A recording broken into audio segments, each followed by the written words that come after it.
ሚስክቲዮብ ኑሃሚ ታጥባ እንደወጣች ከመቀመጧ በፊት ከመንገድ ላይ ተቀብሎ ወደ በረንዳ እንሂድ አላት። ፊት ለፊት ወደሚታየው የሳሎን በረንዳ ይዞኝ ይሄዳል ብላ ጠብቃ ነበር። እሱ ግን በተቃራኒው ወደ ውስጥ ነበር እየጎተተ የወሰዳት። ግራ ገባት። መኝታ ቤቱን ከፈተና ወደ ውስጥ አስገባት። ወለሉ መሃል ላይ ያለው 10 ሰው የማስተኛት ብቃት ያለው የነገስታት የሚመስለው ግዙፍ አልጋ ነጭና ውብ አልጋ ልብስ ለብሶ ይታያል። ሙሉ አልጋውን ወለሉ በአጠቃላይ በአበባ ተበትኖ ለሙሽራ የተዘጋጀ ክፍል ይመስላል። ይህንን አይነት ክፍል ይዟት የገባው ካርሎስ ቢሆን ኖሮ በደስታ ብዛት ራሷን ሁሉ ልትስት ትችል ነበር። አሁን ግን ድንጋጤና ፍርሃት ነው የተሰማት። ቀጥታ መኝታ ቤቱን ሰንጥቆ አለፈና የኋላውን በራፍ በመክፈት ወደ ባልኮኒ ወጣ። በፍዘትና በተፈራረቀ እርምጃ ተከተለችው። ባልኮኒው ላይ 2 ምቹ ወንበሮችና አንድ በመጠጥ የተሞላ ውብ አነስተኛ ጠረጴዛ አለ። አንዱን እንድትቀመጥበት ጎተተላትና ከተቀመጠች በኋላ ሌላኛው ላይ እሱ ተቀመጠ። በእውነት ባልኮኒው ላይ ተቀምጦ ጥቅጥቁን የአማዞን ደን በዛ ጨለማ ስትመለከት ልዩ አይነት የድንዛዜ አይነት ስሜት እየተሰማት ነው። በዓለም ላይ የሚገኝ አንድ ውስን ቦታ ሳይሆን በቤርሙዳ ቀለበት ውስጥ ሾልካ ሌላ ፕላኔት ላይ የተጣለች አይነት ስሜት እንዲሰማት ነው ያረጋት። መጠጡን የተጎነጨ ብዙም ያልደመቀ የፈራችውን ያህልም በውጥረት ያልተጨናነቀ ጊዜ እያሳለፉ ነው። የዚህ የራትና የመጠጥ ግብዣው መጨረሻ የቱ ላይ እንደሚያከትም እያስጨነቃት ነው። ግን ደግሞ እንዲህ አይነት ፈተና የሚገጥማት ለዚህ ቀን ብቻ ነው። ልክ ነገ በዚህ ሰዓት የኔ ጀግና ከሌሎች ዳግላስ ማጥፋት ከሚፈልጉ ጠላቶቹ ጋር በመተባበር ያስመልጠኛል።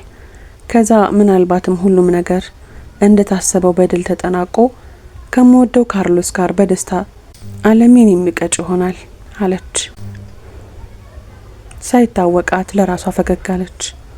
ሁኔታዋን በትኩረት ሲከታተል የነበረው ዳግላስ ፈገግታው ከምን የመነጨ ነው ሲል ጠየቃት።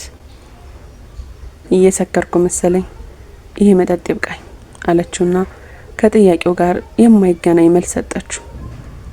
ገና ምሽ ተጀመረ፣ ዘና ብለሽ ጠጪ። እንደምታየው አልጋውም ዝግጁ ነው። ለሱ እስኪታወቀው ድረስ ደነገጠች። አይቶሽ አትደንግጪ፣ መተኛት ብቻ ነው፣ ሳትፈልጊ የሚሆን ነገር የለም አላት። ይህ አንተ ባህሪ አይደለም አለችው። እና የማን ባህሪ ነው? እዛ ሊማ አውሮፕላን ውስጥ አግኝቼው የነበረ የምስኪኑ ዳግላስ ባህሪ ነው። ያው እሱን የምወደው ስላልሽ ካንቺ ጋር ባለን ግንኙነት በተቻለ መጠን እሱን ለመሆን እየጣርኩ ነው። የሚሳካልኝ ይመስላል? አዎ፣ ያንቺን ልብ ለማሸነፍ የግድ ሊሳካልኝ ይገባል አላትና የጎደለውን ብርጭቆውን መሙላትና የሱን እየቀዳ ያለ ኪስ ውስጥ ያለው ሞባይል ድምጽ አሰማ። መጠጡን አስቀምጦ ስልኩን ከኪሱ አውጥቶ ከፈተውና አየው። ደነገጠ። ምን ተፈጠረ?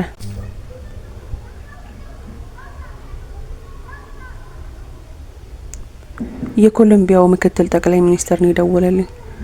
በጣም ወሳኝ ጉዳይ መሆን አለበት አለና አነሳው።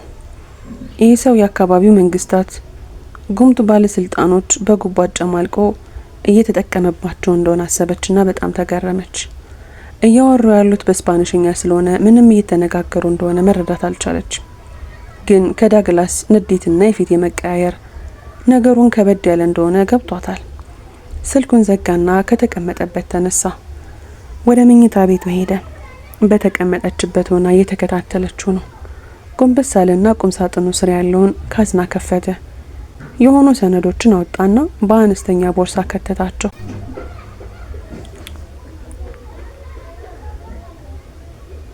ትከሻው ላይ አንጠለጠለው። ሽጉጡን አወጣና አቀባበለ። ከዛ በግራ በኩል ወዳለው ግድግዳ ሄደና የሆነ የብሬከር ሳጥን የሚመስል የፕላስቲክ ክዳን ያለው ነገር ከፈተና ተጫነው። ጆሮ ሰቅጣጭ ሳይረን ግቢውን አናራው። ግቢውን ለሚጠብቁ ጋንግስተሮችና ለመላው የግቢው ነዋሪዎች አደጋ ላይ መሆናቸውን እንዲያውቁ ያደረገው ነገር እንደሆነ ገባት። ኑሃሚ ከመደንገጧ የተነሳ ከተቀመጠችበት መነቃነቅ አልቻለችም። ቀጥታ ወደ እሷ ሄደና የያዘውን ሽጉጥ ግንባሯ ላይ ደቅኖ በአንድ እጁ ክንዷን በመያዝ እየጎተተ ከመኝታ ቤቱ ይዟት ወጣ። ሳሎኑ ባዶ ነው። ቀጥታ ወንድሟና ምስራቅ ወዳሉበት ክፍል ነው ይዟት የሄደው። በራፉ ጋር ሲደርሱ ሽጉጡን ከግንባሩ አነሳና የበራፉን ቁልፍ ላይ አንጠልጥሎ ተኮሰው። የበራፉ ቁልፍ ብረቶች ተበታትነው ወለሉ ላይ ወደቁ። በርግጫ ሲለው በራፉ ወለል ብሎ ተከፈተ። ምስራቅና ናኦል አልጋቸው ላይ ተንከባለው ራሳቸውን ከጥቃት ለመከላከል ከለላ ለማየት ሲሞክሩ ነበር። ዳግላስ ኑሐሚንን ወደ ውስጥ ወረወራትና በራፉን መልሶ ዘጋው። ሁለቱም ከያሉበት ወደ ኑሐሚን ተንደረደሩና ከግራና ቀኝ አቀፏት። ምንድነው የሆነው? ሳይራኑ ምንድነው? ለምንድነው የተበሳጨብሽ? ልትከዩ ሞክረሽ ነው? በጥያቄ ብዛት አጣደፏት። አይደለም፣ ከኮሎምቢያ ጠቅላይ ሚኒስተር የሆነ ስልክ ከተደወለለት በኋላ ነው ነገሮች የተቀያየሩት። ወይኔ የኛ ሰዎች ሊያስመልጡን እየሞከሩ መሆናቸውን ነግረውት ነው።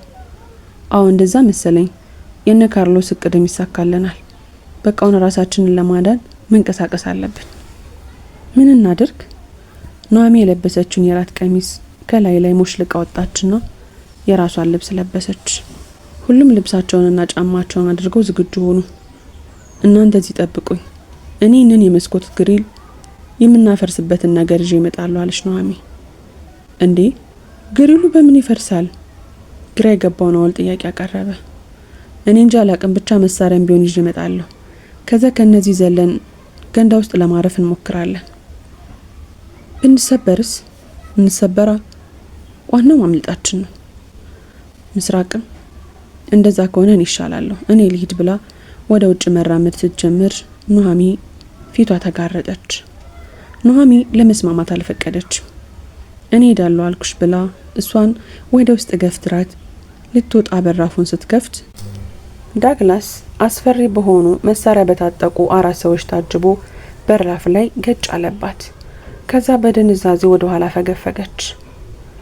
በላስ ወጣቸው። ዳግላስ አንባረቀ። ምን እየሆነ ነው? ምን አጠፋን? ኑሐሚን በተመሳሳይ የድምጽ ቃና ጠየቀችው። ጠላቶቼ ይህንን ቦታ እንዴት ሊያውቁት ቻሉ? እኛ ታዲያ ምን እናውቃለን? የራስን ሰዎች አትመረምርም? መሳሪያውን ወደ ግንባሯ ደቀነና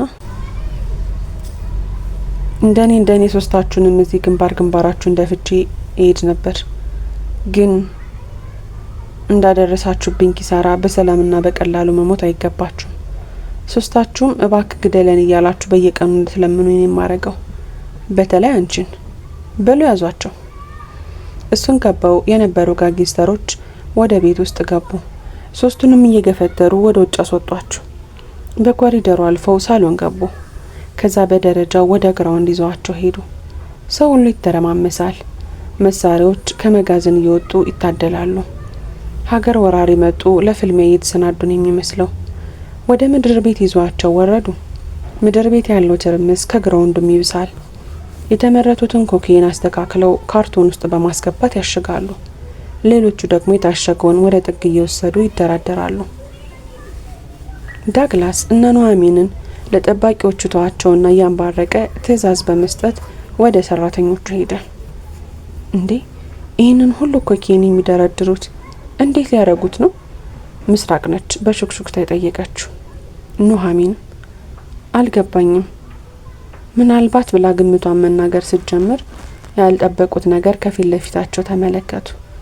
የምድር ቤቱ ጥግ ላይ ያለው ወለል እንዴት አድርገውት እንደሆነ አይታወቅም ሲከፈት አዩ። እንዴ እዚህ በታች ቤት አለ እንዴ ብላ ጠየቀች። አይ ቤት ያለ አይመስለኝም፣ እዚህ አካባቢ ማምለጫ የውስጥ ለውስጥ መንገድ ነው። አንቺ እውነትሽን ሳይሆን አይቀርም ስትል ሰዎች በካርቶን የታሸገውን ካርቶን የተሸከሙ በተከፈተው ወለል በመሄድ እንደ መሰላል ባለ ብረት የተንጠለጠሉ ወደ ታች መውረድ ጀመሩ። ሰዎች ትክክል ነኝ፣ ይህ ከዚህ ስፍራ ማምለጫ የምድር መንገድ ሲሆን እናኛንም በዚሁ መንገድ ሊወስዱን ነው አለች።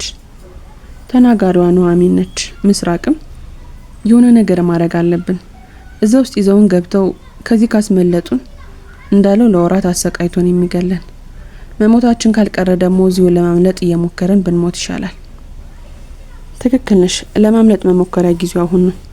ናኦልም በምስራቅ ሀሳብ ተስማማች። ምስራቅም ናኦል ስትል ተጣራች።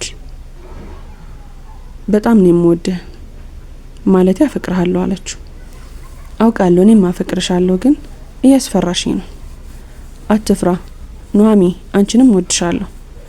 አንቺ ደግሞ አትረብሽኝ፣ ኑዛዜ ያስመሰልሽ። ትኩረቴን እየበተንሽ ነው። ተመልከቱ፣ እነዛ ሁለት ሰዎች ለእያንዳንዱ ሰው የእጅ ቦምብ እያደሉ ነው። ሲቀርበን በፍጥነት የተወሰነ ቦምብ በእጃችን ማስገባት አለብን። ከዛ ኑሃሚ ንግግሯን ሳታገባደድ ምስራቅ ወደ ጎን ተስፈንጥራ ከጠረጴዛው ስር ሾልካ በመግባት ስትሰወር እነሱን ሲጠብቁ የነበሩ ጠባቂዎች የሚወስዱት እርምጃ ግራ ገብቷቸው ወዲያ ወዲህ ሲራወጡ ኑሃሚን የናኦልን ክንድ ይዛ በግራ በኩል ስትሮጥ ከጠባቂዎቹ አንዱ ተወርውሮ የናኦል እግር ላይ ተጠምጥሞ አስቀረው። ኑሃሚ ወንድሟን ለቃ ሩጫዋን ቀጠለችና በኮኬኑ ካርቶን ጀርባ ተሰወረች። አንዱ መሳሪያውን ደቅኖ ተከተላት። በአየር ላይ ተንሳፈፈች። ጉሮሮውን ዘጋችለት። እጥፍጥፍ ብሎ ስሯ ወደቀ። መሳሪያውን ተቀበለችና ምላጩን ተጭና ዝም ብላ አንደቀደቀችው። እቅዷ ትርምስ መፍጠር ነው። ያሰበችውም ተሳካላት። ሰው በፊትም ስጋትና ድንጋጤ ላይ የነበሩ ሰራተኞች የመሳሪያ መንደቅደቅ ሲሰሙ የሚይዙት የሚጨብጡት ጠፍቷቸው ከወዲህ ወዲያ መተረማመስ ጀመሩ። ይሄ ደግሞ ለኑሃሚን ጥሩ ሁኔታ ፈጠረላቸው። ወደ ቀኝ ታጥፋ ጠረጴዛ ተከልላ የተሰወረችው ምስራቅ ተንሸራታ ቦምብ የምታድለው እንስት ላይ ነው የተከመረችባት። ልጅቷ በድንጋጤ ቦምብ ያለበትን ካርቶን ለቀቀችው። መሬት ወድቆ ተዘረገፈ። ምስራቅ ልጅቷን በአንድ እጇ ይዛ በሌላ እጇ 3 የሚሆኑ ቦምቦችን ያዘች። ከግራ በኩል ይተኮስባት ጀመር። ምርጫ ስላልነበራት ልጅቷን ከፊት ለፊት አቆመቻት። የሚተኮሰው ጥይት ሁሉ ልጅቷ ሰውነት ውስጥ ተሰገሰገ። ምስራቅ ወደ ኋላ ፈገፈገችና ቦታዋን ለቀቀች። ተኳሹ መሬት ላይ ከተዘረገፉት ቦምቦች አንዱን አገኘው። አካባቢው ባልተጠበቀ ፍንዳታ ተናጋ። ዋና ዋና መብራቶቹ ጠፉና ጭላንጭል ድንግዝግዝ ብርሃን ብቻ ቀረ። ምድር ቤቱ በጥቁር ጭስ ተዋጠ። ምስራቅም ኑሃሚንም በየፊናቸው ናኦልን ሲፈልጉ ድንገት ተገናኙ። ናኦልን አይተሽዋል? ኑሃሚን ነሽ ጠያቂዋ። አላየሁትም፣ እየፈለኩት ነው። ወደ ውጭ ይዘውት ወጣው ሊሆን ይችላል፣ ምስራቅ መለሰች። አይ በምድር ውስጥ ይዘውት ገብተው ከሆነስ እኔ ወደዛ ልሂድ፣ አንቺ ወደ ውጭና ፈልጊው። እርግጠኛ ነሽ? አዎ ጊዜ አናጥፋ። ተስማሙ። ምስራቅ ወደ ውጭ መውጫ ከሚንከራተቱ ሰዎች ጋር እየተጋፋች ስትሄድ ኑሃሚ ደግሞ ወደ ውስጠኛው የምድር መሸላለኪያ ሮጠች። ኑሃሚ 10 ሜትር ርቀት ሲቀራት ወደ እሷ ተተኮሰባት። ወደ ግሯ ተስፈነጠረችና የሆነ የብረት ካዝና ስር ከለላ ይዛ ራሷን ለመከላከል መተኮስ ጀመረች። ነይ ውጪ! የዳግላስ ድምጽ መሆኑን ለየችው። እልህ ተናነቃት። እየተኮሰች ተሽሎክሉካ በመካከላቸው ያለውን ርቀት ወደ 7 ሜትር አጠበበችው። አሁን በግልጽ እየታያት ነው። አልማ ተኮሰች። ሆዱን ቦተረፈችው። አጓራና መሬት ላይ ተዘረረ። ከግራና ከቀኝ ጠባቂዎች ወጡና ግማሽ ወደ እሷ እየተኮሱ ለጓደኞቻቸው ሽፋን መስጠት ጀመሩ። ሁለቱ ደግሞ በደም የጨቀየውን የዳግላስን ሰውነት እየጎተቱ ወደ ተከፈተው ጉድጓድ አስገቡት። ወደ ታች ይዘውት ወረዱ። ከዛ እነሱ ተከተሉ። አንዱን ግንባሩን ብላ አስቀረችው። ወደ ጉድጓዱ ተስፈነጠረች። ወንድሟን ይዘውት ሄደው ከሆነ መከተል አለባት። አንድ እርምጃ ሲቀራት እንዴት እንደሆነ በማይታወቅ ዘዴ ወለሉ ተመልሶ ተዘጋ። ወደ ውስጥ የሚያሾልክ ምንም አይነት ቀዳዳም ሆነ ክፍተት በአካባቢው የለም። መሳሪያውን በወለሉ ላይ አርከፈከፈች። በንዴትና ተስፋ መቁረጥ በጉልበቷ ተንበረከከች። በዚህ ጊዜ ከኋላዋ አንድ በጣም ደስ የሚል ከገነት የመሰለ የጥሪ ድምጽ ሰማች። ኑሃሚ! ኑሃሚ! ዞር አለች። ኑሃሚ፣ ካርሎስ ነኝ። ተንደርድራ ድምጽ ወደ ሰማችበት አካባቢ ተስፈነጠረች። ኦ ራሱ ነው። በወገቡ ዙሪያ ቦምብ ደርድሮ እንደ ዘንዶ የተጠመዘዘ ዝናርና በጀርባው አንጠልጥሎ ዘመናዊ አውቶማቲክ መሳሪያውን ደቅኖ አገኘችው። ተጠመጠመችበት። መጣ? ይህ ጉድጓድ እንዴት ነው የሚከፈተው? የምታውቀው ነገር አለ? ወንድሜን ይዘው ሳይሄዱ አይቀርም ቃተተች። ተረጋጊ ውዴ፣ ወንድምሽን ወደ ውጭ ነው ይዘውት የሄዱት። ምስራቅ ልታስጥለው ተከትለዋለች። የሚረዷትን 2 የኔን ሰዎች ሰጥቻታለሁ። ስላንቺ ትነግረኝ አንቺን ለማስመለስ ነው ወደዚህ የመጣሁት። እንዴት ማለቴ ምስራቅን እንዴት አንታወካት? ግራ አጋባትን ነገር ጠየቀችው። እሷንም የወንድምሽንም ፎቶ እኮ ሳይተሽኛል። እሷም ካርሎስ ላይ ስላታወቀች በያውን ቶሎ ብለን ከዚህ ስፍራ እንውጣ። ተያይዘው ወደ ግራውንድ ፍሎር መውጫውን ደረጃ ተያያዙት። መሳሪያ ከወዲህና ወዲህ ይተኮሳል። ራቅ ብሎ ቦምብ ይፈነዳል። የሰው ጩኸትና ለቅሶ ከየቦታው ይሰማል። አየሩ የተጠበሰና ያረረ የሰው ስጋ በክሎት ነበር። የግራውንድ ፍሎሩ ላይ በሰላም ደረሱ። ወደ ውጪ ወደሚያስወጣቸው በራፍ የተቃረቡ ሳለ የአውሮፕላን ድምጽ ሰሙ። ካርሎስ እሷን ከስራ አደረገና ከላዩ ላይ ተኛባት። ወዲያውንም በከፍተኛ ሁኔታ የሚደበላለቅ የፍንዳታ ድምጽ ተሰማ። ምስራቅ ከህንጻው እንደምንም ተሽሎክሉካ መውጣት ከቻለች በኋላ በቋጥኞች መካከል ራሷን ሸሽጋ ናኦልን ፍለጋ አካባቢውን መቃኘት ጀመረች። ከውስጡ ይልቅ ውጩ በጨረቃ ብርሃን የፈካ ስለሆነ ለእይታ ምቹ ነው። ብዙም ሳትደክም 3 ጋንግስተሮችን ናኦልን መካከላቸው አድርገው በቅርብ ርቀት ወደሚገኝ የጥበቃ ማማ ይዘውት ሲሄዱ ተመለከተች። ከዛ ወደዛው ለመሄድ ወደ ግራዋ ዞር ስትል ከሷ 1 ሜትር ርቀት ከፊት ለፊቷ ካለው ቁጥቋጦ ውስጥ የተወሸቀ አንድ ሰው በግንባሯ ትክክል መሳሪያውን ደቅኖ ተመለከተች። ፊቷ ላይ ባትሪውን ለቀቀባት። በእጇ ላይ ያለው የቦምብ ቀለበት ውስጥ ጣቷን ሰንቅራ አሳየችው። ተረጋጊ ካርሎስ ነኝ ሲላት እፎይታ ተሰማት። ኑሐሚንስ? አስከትሎ ያቀረበላት ጥያቄ ነበር። ከዛ በኋላ የነበሩ 2 ሰዎችን ጠርቶ እንዲረዳት ነገራቸውና እሱ ኑሐሚንን ፍለጋ ወደ ውስጥ ገባ። ምስራቅ ካርሎስ የሰጣትን 2ቱን ሰዎች ከኋላዋ አስከትላ ናኦል ወዳለበት ተጠጋች። ሰዎቹን ለማደናገር ናኦል ካለበት 20 ሜትር ርቀት አካባቢ ባለች ጎጆ ቤት ቦምቡን ወረወረች። አካባቢው በፍንዳታ ተናጋ። በናኦል ዙሪያ የነበሩ ጋንግስተሮች ሀሳባቸው ተበታተነ። በዚህ ጊዜ ምስራቅ አጠገቧ ያሉ አጋዦችን ናኦልን እንዳይመቱ እየተጠነቀቁ ተኩስ እንዲከፍቱ አዘዘቻቸውና እሷ በጀርባ በኩል ዞራ በደረቷ መሳብ ጀመረች። አሁን በ3 ሜትር ርቀት ናኦል እየታያት ነው። በዙሪያ ያሉት ጋንግስተሮች ተበታትነው 2 ብቻ ናቸው የቀሩት። ከጀርባቸው ተስፈነጠረችና በአንደኛው ላይ እጆቿን በጉሮሮ ዙሪያ ሰቅስቃ አንገቱን ቀነጠሰችው። በግራ ያለው ጓደኛው መሳሪያውን ወደ እሷ ሲያዞር ከጎኑ ያለው ናኦልም ተጠመጠመበት። መሳሪያው ያለ ኢላማ መንጣጣት ጀመረ። ምስራቅ በፍጥነት ደረሰችለትና የሰውየውን ፊኛ በእርግጫ ነረተችው። አጓራና መሳሪያውን ለቀቀው። ናኦል ወዲያው መሳሪያውን በማንሳት በልቡ አካባቢ ለቀቀበት። ሰውየው ጸጥ አለ። ምስራቅ ናኦል ላይ ተጠመጠመችበት። ተርፈሃል? አዎ። አገኙ ብላ ግንባሩን ሁሉንም ነገሩን እየዳበሰች ትጠይቆ ጀመር። እወድሃለሁ። እሺ፣ በጣም ነው የምወድህ። ደሞ አልፈታህም። እሺ።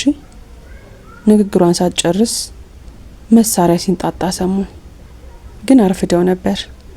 የተተኮሱት ጥይቶች ሁሉ በምስራቅ ጀርባ ውስጥ እዛ ላይ ነበር የተቀረቀሩት። ለካ ከጀርባ ከለላ ይዞ የጓደኞችን ሞት ሲመለከት የነበረ ሌላ ጋንግስተር ነበር። የካርሎስ ጓደኞች ተኩሱን ተከትለው ወደ ተኳሹ ደርበው በመተኮስ ገደሉት። ነገር ግን ያመጣው ውጤት አልነበረም። ምስራቅ በናኦል እቅፍ ውስጥ እንዳለች ዝልፍልፍ ብላ ወደ ታች መንሸራተት ጀመረች። የአውሮፕላኑን ጆሮ ሰቅጣጭ ድምጽ ተከትሎ ህንጻ ውስጥ የነበሩት ካርሎስ እና ኑሐሚን አንድ ላይ እንደተኙ ነው። ወዲያው ከአውሮፕላን በተለቀቀ ከባድ ቦምብ አካባቢው በፍንዳታና በእሳት ጉማሽ ተናጋ። የሰው ጆሮ ጭው ከሚያደርግ ቀፋፊ ድምጽ ውጪ ሌላ ነገር መስማት አቆሙ። ማንም በህይወት ያለ ሰው አይኑን መክፈት አቃተው። ምጽአት የታወጀ መሰለ። ከምን ያህል ደቂቃ በኋላ እንደሆነ አይታወቅም። ኑሃሚ ወደ ቀልቧ ቀስ በቀስ ተመለሰች። ጉሮሯን ክፉኛ እየከረከራት ነው። መተንፈስም ከባድ ሆኖባታል። እንደምንም አይኗን ስትከፍት ከላይዋ ካርሎስ ተኝቷል።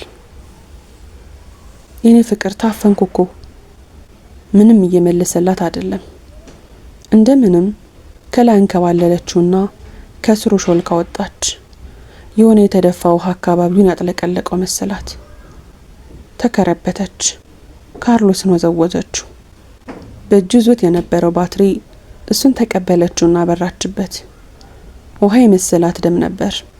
ካርሎስ ጭንቅላቱ ከኋላ በኩል ፈርሷል።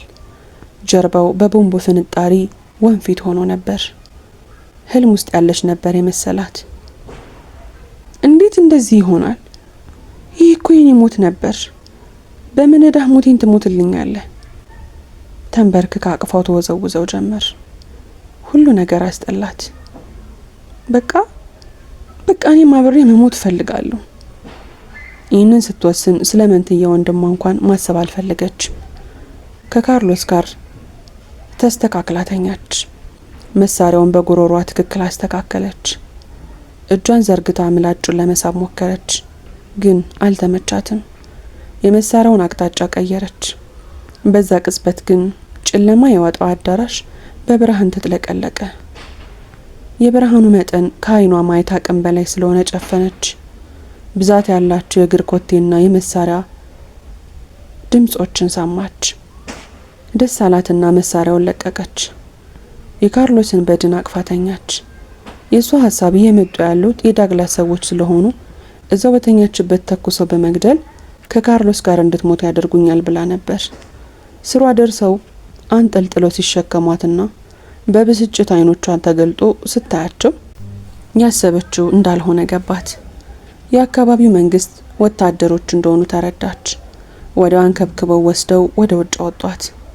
በአካባቢው ክንፏን ጥላ የተኮፈሰች ዳኮታ አውሮፕላን ውስጥ ይዘዋት ሲገቡ ወንድሟ ናኦል የሆነ አረንጓዴ ፎጣ ተከናንቦ በድንጋጤ እየተንቀጠቀጠ አየችው።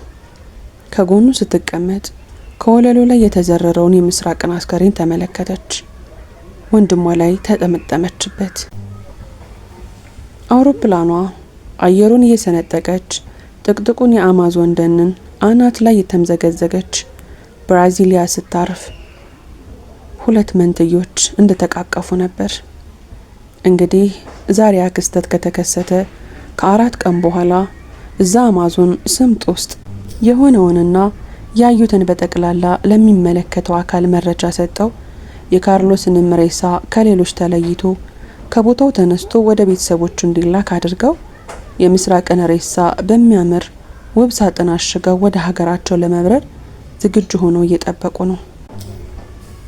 ግን መንትዮቹ ከዚህኛው እጦታቸውና የልብ ስብራታቸው ያገግሙ ይሆን? ዳግመኛ ለማፍቀርስ መቼ ይሆን ዝግጁ የሚሆኑት? ለዚህ ሁሉ ጥያቄ ለጊዜው መልስ ባይኖርም አንዳቸው ለአንዳቸው ሲሉ በህይወት መኖራቸውን እንደሚቀጥሉ ግን በእርግጠኝነት ማወቅ ይቻላል። ውድና የተከበራችሁ የሚስኪ ዩቲዩብ ቻናል ተከታታዮቼ ኢትዮጵያዊቷ ሰላይ እዚህ ላይ ተፈጸመ። ታሪኩን ከወደዳችሁት ላይክ፣ ሼር፣ ሰብስክራይብ ማድረጋችሁ እንዳትረሱ። በሌላ ታሪክ እስከምንገናኝ በያላችሁበት ቀንና ሌላችሁ ሸጋ ይሁንልኝ።